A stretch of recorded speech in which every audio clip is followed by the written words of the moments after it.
賓利嘅 Continental GT 咧，係歷史上賣得最多嘅賓利嚟嘅，即係由03年到而家出到第3代嘅 Continental GT 7萬部嘅。咁呢代嘅改變係相當大，因為底盤轉咗 ，engine 有好大程度嘅改變咗 ，W12 係好唔一樣。稍後話俾你聽，4驅唔同咗，波箱唔同咗。車身用咗好多鋁合金，連做呢塊鋁合金嘅方法都唔一樣。今日嚟到奧地利呢，其實廠方都唔知係整蠱定點啊！今日一日之內要行400幾公里，但係話到尾佢係 GT 嚟噶嘛，又快得又舒服噶嘛。咁今日盡力而為。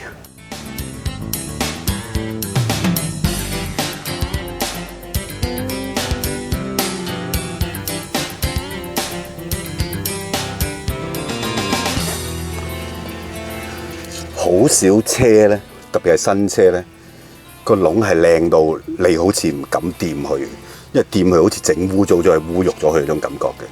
呢架賓利嘅 GT 呢，外邊嘅樣，特別係眼頭燈，係靚到大部分我傾過偈嘅人都覺得哇好特別。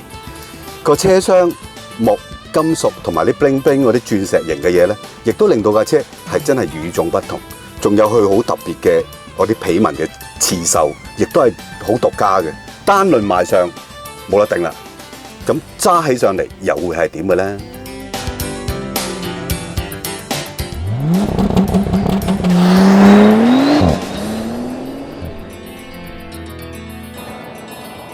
今次廠方安排嘅路線咧，大部分都係山路，仲要係窄得好緊要嘅山路。Highway 咧，而家揸緊嘅咧，都揸咗成100公里。我明，亦都知道點解賓利要咁樣做呢一架 GT， 佢點解要一定要有一定嘅重量成架車。咁佢哋廠方負責呢架車嘅總工程師都話，其實佢哋係一個 luxury 嘅牌子，其實啲車唔可以做到太輕，因為你有一定嘅重量壓翻住成部車喺個路面嘅感覺。大部分嘅車廠都會將 supercar 嘅元素擠咗落 GT。不斷加大個引擎力量，咁但係同時間就盡量偷輕佢。其實揸起上嚟，梗係覺得哇好快好勁啊！咁但係真正嘅 GT 其實唔係單純要 power 或者單純要輕，其實係要個 combination 要做得啱嘅。即係你要有一定嘅重量，當你行到180、230、240嘅時候，你感覺架車係穩定，但係好快。當你過緊彎嘅時候，你遇到呢啲路況或者凹凸嘅時候咧，好輕鬆，咁就過咗。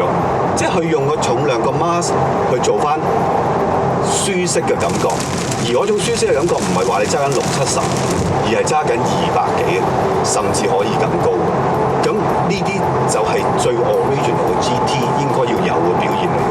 我哋揸咗超過100幾公里公路，如果你真係叫我揀揸部而家嗰啲好 supercar 嗰啲 GT 定係呢一架 GT， 我一定揀呢架 GT。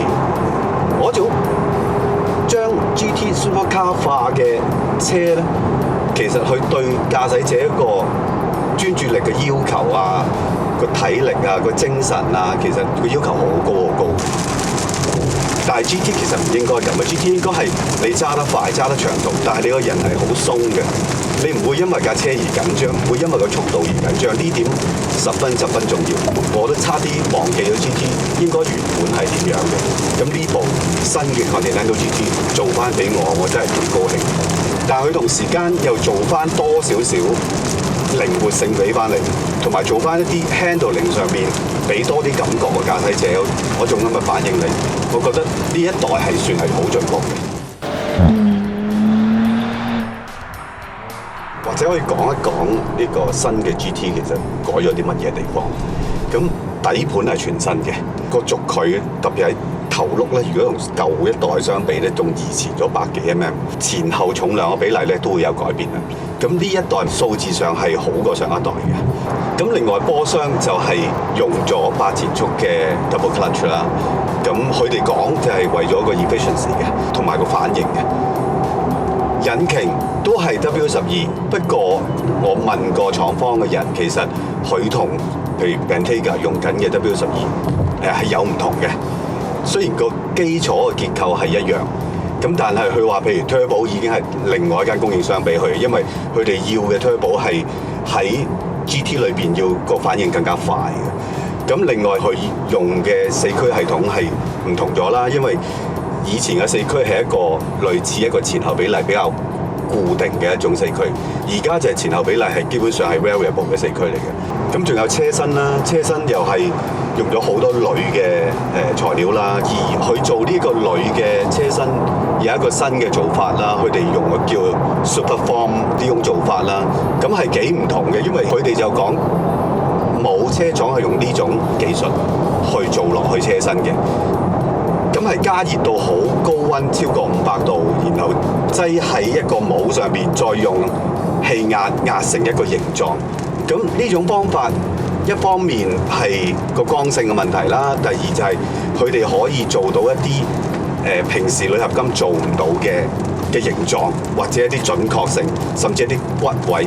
所以如果你睇呢個 GT 嘅時候咧，你要留意佢車身側面成個線條咧，佢係一塊過鋁合金嚟㗎。呢個亦都係行業裏邊比較少有嘅做法嚟嘅，因為咁大塊，仲要咁大塊都用 Superform 呢種做法係佢哋第一個做。關於呢個新嘅 GT 有一樣嘢比較神奇嘅，就係佢嗰套行48W電嘅電腦化，咁同病機架係一樣，原來都係冇一個鋰電池喺度嘅。咁係用咩咧？係用超級電容去做嘅，所以個電容係要插翻電然後再俾嘅。不過因為佢本身個效率好高，所以可以好快就插滿，亦都好快咁做到嘢。再加上而家新嘅呢一代 GT 係用咗新嘅氣膽啦，咁有3個氣筒喺度嘅，咁個氣容量亦都增加咗好多嘅。咁所以佢哋嗰個 damping 嗰個效果咧，比以前咧成個 spectrum 係闊咗好多，即係由最低去到最高係多咗好多嘅選擇喺度。喺我喺山路嘅時候揸嘅時候，我就明顯感覺到成個車身嘅 body wall 係出奇地少嘅，嗰個 ride quality 係無論你喺公路你行緊230、240，遇到啲橋啵定係喺山路真係有啲路係爛嘅，其實都唔會成個車廂裏邊好多震動啊、喐動啊。咁所以你呢種就係點解 GT 可以長時間揸，而唔容易令人攰嗰種感覺。我估唔到賓利廠咧係會俾我哋揸呢一架 Continental GT， 仲要有 W12 嘅，上去奧地利我個國家公園幾十公里不斷係彎，不斷係窄路嘅。揸完一大輪之後，我發覺有個好奇怪嘅感覺，突然間醒起呢個世界原來有好多車都叫 GT 嘅，越嚟越多車都叫 GT 嘅。呢部係真正嘅 GT，600幾匹嘅車我揸過好多嘅，但係2噸2、2噸3嘅車，仲要行我種山路咧，我真係未試過嘅。通常有車廠有咁嘅車都唔會俾你行嗰啲路，賓利敢死俾我哋行嗰啲路嘅。咁出嚟個效果咧，呢個車進步得好多。第一樣嘢就係嗰個重量個分佈咧，明顯係比上一代一個好大件嘅，好似夾萬咁大件嘅嘢，突然間變咗一個好 compact 嘅嘢。佢冇後輪轉向啊，佢淨係4驅嘅咋。咁車身亦都相當大。咁另外一樣嘢就係坐喺裏邊揸得快，就算喺好窄嘅山路，佢都居然係舒服嘅。同埋舒服得嚟，你唔係完全覺得我自己喺嗰度冇緊一件好大件嘅船啊，好大件嘅金屬物體咁嘅。所以呢架車做翻 GT 最應該做嘢，第一就係個速度超快，第二就係無論你有幾快，佢都係舒服嘅。第三就係佢有一種重量感係壓住個路面，令到你覺得我唔係揸緊一部好細或者係好輕嘅 sports car， 我係揸住一部大車。點解要揸大車？就係因為我要更加舒服，我要嗰種豪華同空間。真正嘅 GT 真係翻咗嚟，就係呢部。